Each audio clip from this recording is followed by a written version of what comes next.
kita masuk ke pokok bahasan ketiga ya, potret masyarakat dilihat dengan lensa struktur sosial. Nah, hal-hal yang kita pelajari tentang fenomena sosial kontemporer. Kemudian struktur sosial sebagai alat untuk memotret masyarakat. Kita akan melihat dua hal, definisi struktur sosial dan dinamika struktur sosial. Kemudian bagaimana konsekuensi dari struktur sosial itu bagi kehidupan manusia. Kehidupan kita sehari-hari ini artinya merefleksikannya kembali.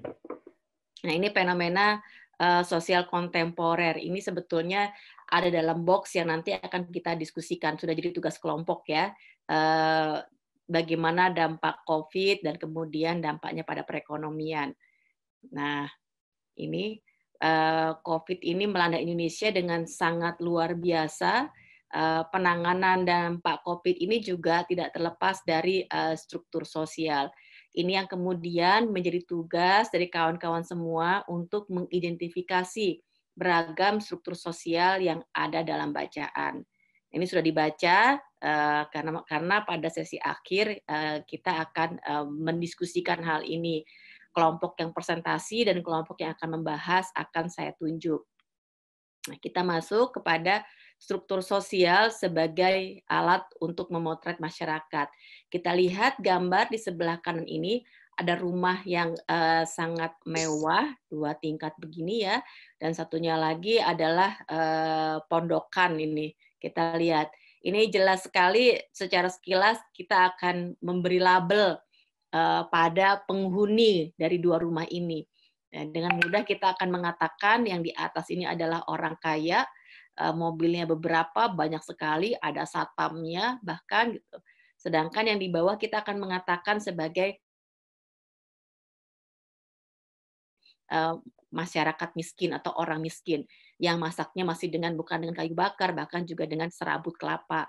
Biliknya bambu, bilik bambunya juga bolong-bolong begitu. Boleh jadi saat musim hujan dia akan kehujanan. Nah, berbeda dengan orang yang ada di atas ini ya, akan sangat nyaman sekali. Ini dengan di sini kita dengan mudah bisa melihat bahwa ada struktur sosial. Ini adalah fenomena di masyarakat. Dan kita memotret masyarakat dengan menggunakan lensa itu. Nah, struktur sosial itu menurut Moselis dibagi menjadi 3. Ada yang normatif, ada yang interaktif, dan ada yang distributif. Yang normatif ini struktur sosial berdasarkan norma dan aturan, baik itu aturan yang formal maupun yang non formal. Nah, mungkin kalian di antara kalian ada yang kalau berdasarkan norma itu ada aturan. Kalau kita lihat dilarang parkir gitu ya, ada tanda S gitu. Buat angkot nggak boleh gitu, tapi tiba-tiba ada mobil mewah yang parkir di situ, itu nggak apa-apa gitu. Nah ini kenapa dia boleh, kenapa itu enggak? Itu pelanggaran kan, tapi ada struktur apa di situ. Sebenarnya yang disebut dengan normatif itu sebetulnya itu sesuatu yang benar-benar harus dijalankan. Rambu-rambu lalu lintas ya, itu sebetulnya sesuatu yang sangat normatif sekali dan sangat formal. Sedangkan yang non formal, misalnya ada di antara kalian yang pernah mendengar masyarakat Baduy atau orang Baduy. Nah, kita tidak dengan mudah bisa masuk ke sana, khususnya Baduy dalam. Ada aturan yang dari dulu hingga sekarang tetap dipertahankan, tetap berlaku, bahwa mereka tidak boleh, orang yang masuk ke Baduy dalam itu tidak boleh menggunakan handphone, tidak boleh foto-foto. Kalau mandi tidak boleh menggunakan sabun. Gitu. Kalau kita coba-coba melanggar, itu sanksi adatnya tinggi sekali. Gitu. Nah itu sesuatu yang bersifat normatif. Kemudian ada juga yang bersifat interaktif. Nah, ini berarti struktur sosial berupa relasi aktual atau yang konkret antar pelaku aktor sosial pada waktu dan tempat tertentu. Ini juga disebut dengan pola relasi yang mapan. Nah, di sini kita misalnya lihat kalau ke kampus kelihatan sekali kan ada yang direktorat gitu ya, rektor biasanya posisinya lebih tinggi, atau dosen dengan mahasiswa. Nah, itu kan kelihatan sekali bagaimana figurasional dan bagaimana interaksinya gitu. Biasanya juga dengan sendirinya mahasiswa kalau jalan atau duduk akan mendahulukan pada dosennya misalnya. Itu kan menunjukkan bahwa relasi-relasi yang aktual yang terjadi di kehidupan sehari-hari, dan relasi ini sudah mapan. Sama halnya juga seperti relasi kalian dengan orang tua kalian begitu. Bagaimana sama-sama di rumah gitu ya, tapi ada struktur yang berbeda gitu, di mana kalian juga di dalamnya ada norma-norma, mana yang boleh, mana yang tidak boleh. Nah, ini biasanya sangat non formal sekali. Setiap keluarga itu punya aturan-aturan yang berbeda-beda. Nah, ini juga kita lihat bagaimana contoh struktur sosial pada masyarakat nelayan di Balikpapan. Ada hubungan patron klien. Ini kita aplikasikan ke masyarakat nelayan. Ada pemilik dan ada buruh. Nah, pemilik itu pemilik perahu yang besar-besar. Sementara buruh itu orang yang bekerja pada pemilik. Nah, pemilik ini orang yang dominan, gitu kan. Dan dia juga sebagai patron biasanya. Patron itu dia akan memberi pinjaman, memberi perlindungan dan lain sebagainya kepada si klien. Klien ini biasanya buruh. Nah, jadi ini hubungan patron klien. Yang jadi patron itu adalah pemiliknya, yang jadi klien itu adalah buruh. Nah, si patron ini biasanya kelas dominan, dia yang mengatur, menentukan. Sedangkan si klien ini sebagai kelas subordinat. Nah, kadang-kadang juga hubungannya itu adalah eksploitatif. Misalnya si patron itu butuh tenaga kerja, butuh bantuan hajatan, butuh untuk diperintah-perintah. Nah, itu si klien akan mematuhinya. Tapi sebaliknya juga ada manfaat yang didapatkan dari si klien. Misalnya saat si klien membutuhkan uang, dia bisa pinjam ke patron. Bahkan pada tingkatan tertentu juga kesehatan atau pendidikan dari si klien ini akan ditanggung oleh si patron. Jadi sebenarnya hubungannya itu meskipun eksploitatif, seringkali juga ada relasi-relasi sosialnya begitu. Tapi memang tidak bisa si klien ini naik kasta, naik kelas ya sebagai patron, karena perhitungannya itu nanti kita lihat berdasarkan kepemilikan aset materi seperti rumah. Kalau dalam nelayan kan kapal, dan kapal-kapal tuh harganya mahal sekali. Nah, yang ketiga adalah struktur sosial yang distribusional. Ini dilihat dari distribusi populasi berdasarkan kategori tertentu, seperti kekayaan, etnis, jenis kelamin. Kalau dalam data statistik jelas sekali kan biasanya ada data berapa jumlah penduduk Indonesia tahun 2019 atau 2020, berapa jumlah perempuan dan berapa jumlah laki-lakinya. Biasa juga dibagi berdasarkan kelompok etnis atau berdasarkan provinsi gitu. Nah, ada juga pendataan tentang pendapatan. Kalian sudah pernah kan mengisi survei BPS, sensus BPS kemarin ya. Nah, itu mungkin orang tua kalian juga yang mengisi gitu kan. Ada berapa kekayaan yang dimiliki begitu, pendapatan, pengeluaran. Contoh dari konsep ini dijelaskan oleh Peter Blau. Nah, ini dia mengatakan bahwa social structure is conceptualized narrowly as referring to the distribution of a population among different social position that reflect and affect people's relation. Nah, ini jadi dia bagaimana posisi-posisi sosial berbeda-beda itu mempengaruhi relasi dari orang-orang yang berinteraksi itu. Jadi to speak of social structure is to speak of differentiation among people. Jadi kita ketika bicara soal struktur sosial, sebetulnya kita sedang bicara soal diferensiasi yang berbeda-beda di antara orang-orang itu. Konsep kunci untuk memahami struktur sosial adalah parameter. Nah, parameter ini karakteristik yang digunakan oleh anggota populasi untuk membuat perbedaan di antara mereka. Ada dua parameter yang digunakan. Bisa parameter nominal, bisa juga parameter berjenjang atau bertingkat. Yang parameter nominal ini membedakan anggota populasi dengan menggunakan kategori diskret, seperti suku, agama, jenis kelamin, pekerjaan, dan sebagainya. Nah, ini kategori diskret itu berarti ini sesuatu yang yang memang sudah dibedakan ya suku dari sananya begitu gitu ya. Agama ini kan sudah jelas sangat ada apa ya, ada kategorinya gitu. Sedangkan yang kategori yang berjenjang atau bertingkat ini menempatkan anggota populasi ke dalam skala atau tingkatan yang bersifat kontinu. Misalnya makin tinggi dia makin makin makin tinggi itu makin tinggi pendapatan maka dia makin kaya gitu kan. Makin tinggi tingkat pendidikan sampai perguruan tinggi gitu, maka dia makin tinggi juga status sosialnya. Atau pendidikan sama-sama di perguruan tinggi tapi S1, S2, S3 tentu beda levelnya. Nah, ini berjenjang. Sedangkan yang nominal ini, nah nominal ini dia tidak bisa dihitung.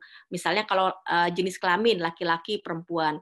Nah, ini kan tidak bisa dibedakan di kode satu itu laki-laki lebih baik daripada perempuan, tidak bisa kan. Ini kategori saja gitu jenis kelamin. Ini makanya disebut parameter nominal gitu. Sedangkan kalau parameter berjenjang kan dia bentuknya angka. Nah, kemudian kita lihat struktur sosial vertikal dan horizontal. Nah, kalau yang vertikal dia lihatnya ke atas gitu. Kalau pemilikan rumah yang ini rumah seng, yang ini rumah mewah, ini kan kelihatan sekali perbedaannya. Dia lihatnya ke atas. Dia menggunakan parameter bertingkat biasanya. Nah, ini kita bisa mengatakan seseorang yang memiliki pendapatan paling tinggi, nah itu biasanya dia ada di struktur sosial yang paling atas. Sedangkan yang struktur sosial horizontal itu setara sebetulnya. Kita nggak bisa mengatakan ini kategori yang nominal sekali. Satu ini gambar gereja, satunya gambar masjid. Kita nggak bisa bilang bahwa karena Indonesia mayoritas Muslim, maka masjid lebih bagus daripada gereja gitu. Bukan begitu. Sama halnya juga perempuan lebih tinggi derajatnya daripada laki-laki karena surga di bawah kaki ibu gitu. Bukan begitu gitu. Ini kategori yang nominal sekali, nominal namanya. Dan ini juga struktur sosialnya horizontal sama. Nah, parameter nominal ini menghasilkan kelompok-kelompok sosial atau groups. Nah, itu sebetulnya. Maka dengan sendirinya di kelas ini orang-orang yang beragama Muslim pasti dia pergi ke masjid ini. Nah, sedangkan orang-orang yang Nasrani mesti pergi dia ke gereja ini gitu. Ini contoh gitu. Nah, itu jadi sebetulnya struktur sosial horizontal ini membagi orang-orang ke dalam kelompok-kelompok grup gitu. Yang satu yang sesuai dengan afiliasinya. Nah, makin tingkat diferensiasi atau perbedaan dari parameter nominal ini menentukan tingkat keragaman dari suatu masyarakat. Indonesia pastinya sangat beragam sekali. Ada masjid, ada gereja, ada wihara, ada pura gitu, ada kelenteng dan lain sebagainya. Nah, itu yang kita sebut dengan sesuatu yang sangat beraneka ragam sekali dan kita melihatnya itu sebagai sesuatu yang horizontal. Contoh kerangka analisisnya. Nih, kalau etnik, ini kan parameter nominal. Etnik, nah etniknya nggak ada nomor di sini, nggak ada hitungan tinggi sedang rendah. Kalau diisi, misalnya ditanya, Salma dari etnik apa gitu, tulis Jawa gitu. Terus teman kalian yang lain lagi apa? Sunda. Yang lain lagi Bugis, yang lain lagi Toraja, yang lain lagi Medan. Tinggal ditulis aja di sini. Agamanya apa gitu. Nah, tinggal diisi. Jadi kelaminnya laki-laki atau perempuan. Afiliasi politiknya pada partai apa? Partai merah, kuning, hijau. Nah, kemudian nanti kalau kita menghitungnya secara kuantitatif, yang kuliah sebelumnya, bagaimana cara penelitian, kuliah pertama gitu. Nanti kan tinggal dihitung. Yang dari etnik Jawa di kelas ini ada berapa orang. Jadi yang nominal ini juga bisa dikuantifikasi. Yang agamanya Islam berapa orang, yang Kristen berapa orang. Jenis kelaminnya di kelas ini dominan laki-laki atau perempuan. Misalnya perempuan. Gitu. Seperti itu. Jadi pada kuantifikasi di situ kemudian kita bisa melihat keanekaragamannya gitu kan. Jadi secara struktur sosial horizontal ada berapa jenis keanekaragaman di kelas ini. Kemudian kita masuk ke struktur sosial vertikal. Kalau struktur sosial vertikal, karena ini berjenjang, pasti ada yang di tingkat tinggi, sedang, atau rendah. Atau kita sebut atas, menengah, bawah. Nah, pendapatannya yang disebut kita survei di kelas ini, misalnya berapa jatah uang jajan kalian sebulan dari orang tua gitu. Ada yang bilang misalnya saya jajannya sebulan tuh dapat 5 juta, ada yang bilang saya cuma 500.000, ada yang cuma bilang saya cuma 10.000. Nah, ini kan kelihatan bedanya. Atau di rata-rata berapa banyak orang nanti dibikin rentangnya itu yang rendah itu ternyata adalah mulai dari 10.000 sampai 15.000. Rentang menengah itu 15.000 sampai 1 juta. Yang tinggi itu di atas 1 juta. Atau juga kalau dilihat dari penguasaan tanah. Nah, penguasaan tanahnya tentu orang yang menguasai misalnya 10 hektar itu tinggi, sedangkan yang merendahnya itu 5 hektar. Yang sedangnya 5 hektar misalnya, yang rendahnya itu di bawah 1 hektar. Begitu seterusnya. Ya. Kekuasaan, kehormatan. Nah, kehormatan itu apa disebut dengan tinggi? Biasanya kadang-kadang akumulasi juga. Jadi struktur sosial vertikal ini bisa akumulasi, dia orang pendapatannya tinggi, tanahnya banyak, dia juga sebagai lulusan dari perguruan tinggi sampai S3 bahkan, dia juga sebagai posisi sebagai pejabat, ternyata dia juga seorang kiai misalnya atau seorang pendeta. Nah, itu berarti dia mengakumulasi struktur sosial, modal-modal sosial yang banyak sekali yang itu membuat dia posisinya ada di tingkat atas. Nah, ini kita lihat bagaimana struktur sosial vertikal petani dan nelayan ini. Ini lihat golongan luas tanahnya. Ada yang kurang dari 1.000 meter persegi. Ada yang lebih dari 30.000. Nah, 30.000 ini berarti udah berapa? 3 hektar ya gitu. Nah, ini jumlah rumah tangganya kita ini dari data real dari BPS 2013. Yang cuman 0,1 hektar, 1.000 hektar, 0,1 hektar itu ada 4.000, banyak sekali itu. Jumlahnya 16%. Jadi yang didominasi itu adalah orang-orang yang tanahnya itu kurang dari setengah hektar. Jadi petani-petani itu banyaknya petani yang miskin gitu. Sementara petani yang kaya yang di atas dari 3 hektar itu cuma 6%. Nah, ini kita bisa lihat bagaimana sebenarnya orang kaya itu sedikit jumlahnya, tapi dia menguasai aset yang sangat besar sekali kan ini, besar. Coba bayangkan 30.000 hektar itu ada berapa rumah tangga di sini? Nah, ini ada 3 golongan. 6.000 ditambah 3.000 ditambah 4.000 misalnya itu. Banyak sekali gitu. Nah, ini jadi ketimpangan sosialnya sangat tinggi sekali. Nah, kalau nanti suatu saat kalian belajar indeks rasio gini penguasaan tanah, jadi ini kelihatan sekali gitu. Kalian bisa lebih paham. Ini contoh dari struktur sosial nelayan di Balikpapan. Jadi dalam bukunya Pak Rilus Ginseng tentang konflik nelayan, struktur sosial itu dibagi dalam 4. Jadi ada nelayan kecil, ada nelayan menengah, ada nelayan besar atau kapitalis. Tapi di bawah nelayan kecil itu ada lagi nelayan buruh namanya. Nah, buruh itu kan dia ABK. Dia sebenarnya nggak punya aset modal, aset buat nelayan. Kalau tadi petani, kita bicara petani kan dia yang menjadi aset produksi adalah tanah. Nah, tanah untuk petani tadi. Kalau buat nelayan, alatnya itu kan sebenarnya cangkulnya itu adalah kapal. Kalau disebut nelayan kecil, dia punya kapal kecil misalnya. Biasanya juga dihitung berdasarkan PK-nya. Nah, berapa kecepatan speed-nya yang diesel mesin yang dia punya. Nah, kalau kelas buruh ini sebenarnya kelas yang nggak punya aset, dia bekerja dengan mengandalkan modal dari tenaganya saja. Dinamika struktur sosial. Nah, dalam kehidupan sehari-hari, seringkali kita merasa struktur sosial seperti aturan-aturan terkait dengan birokrasi, pola-pola perilaku kolektif yang diwariskan secara turun-temurun, itu seperti adat istiadat, maupun stratifikasi sosial yang kita rasa itu mengekang misalnya. Nah, kondisi seperti ini bisa membuat kita lupa bahwa sebenarnya struktur sosial itu merupakan buatan manusia secara bersama-sama. Nah, jadi kita ingat ya, struktur sosial itu dikonstruksi oleh manusia secara sosial. Dia atas dasar kesepakatan, konsensus. Nah, siapa yang membuat kesepakatan bahwa seseorang itu, misalnya kepala desa, ada di struktur sosial yang lebih tinggi, atau tokoh agama dia berada di struktur sosial lebih tinggi.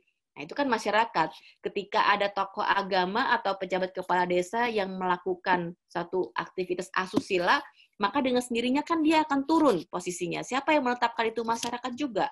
Karena dia melanggar sesuatu. Nah, ini disebut bahwa struktur sosial itu dinamis dan dia merupakan konstruksi sosial. Gitu.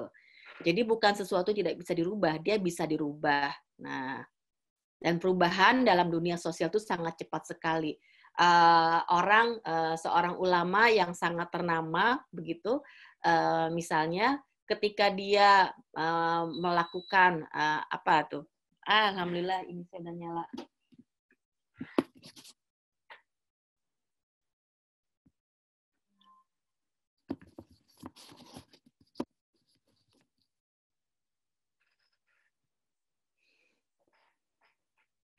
Ya, tadi karena kita mulai lebih cepat, nanti bisa kita akhiri lebih cepat juga ya. Nah. Iya, kita lanjut. Jadi struktur sosial itu sesuatu yang dinamis. Nah, dia mengalami perubahan baik secara perlahan maupun cepat. Tadi seorang ulama yang sangat dihormati, tiba-tiba misalnya dia melakukan sesuatu tindakan yang asusila. Apa asusilanya? Misalnya korupsi gitu kan. Nah, dengan sendirinya secara sosial ulama itu akan jatuh derajatnya sampai ke tingkat yang paling bawah. Nah, dalam struktur sosial penghormatan kita kan akan hilang gitu. Nah, itu yang disebut dengan sesuatu struktur sosial itu sangat fleksibel sekali. Bisa berubah atas dasar kesepakatan sosial karena struktur sosial yang ini merupakan suatu proses konstruksi sosial. Ini tadi ilustrasinya, jadi ada individu, dia naik ke struktur sosial A gitu, kemudian dia jatuh gitu ya, dari struktur sosial A ini naik lagi ke sini gitu, terus bisa jatuh lagi, itu bisa begitu. Ini ilustrasi dalam tanda panahnya. Bila dilihat dari segi proses pembentukannya, ada dua jenis struktur sosial. Yang pertama, dia terbentuk tanpa disengaja atau dia tanpa dirancang. Nah, yang kedua, dia terbentuk secara sengaja atau direncanakan. Gitu. Contohnya, kalau yang tanpa disengaja itu, norma-norma sosial informal, pola-pola perilaku tertentu, adat istiadat. Nah, contohnya itu seperti itu. Adat istiadat itu terbentuk dengan nggak dirancang karena dia diwariskan secara turun-temurun begitu saja. Tapi ada juga yang direncanakan, misalnya peraturan daerah, peraturan desa, atau peraturan di kelas ini. Misalnya, peraturannya adalah semua yang tidak berbicara diminta untuk mematikan mikrofonnya.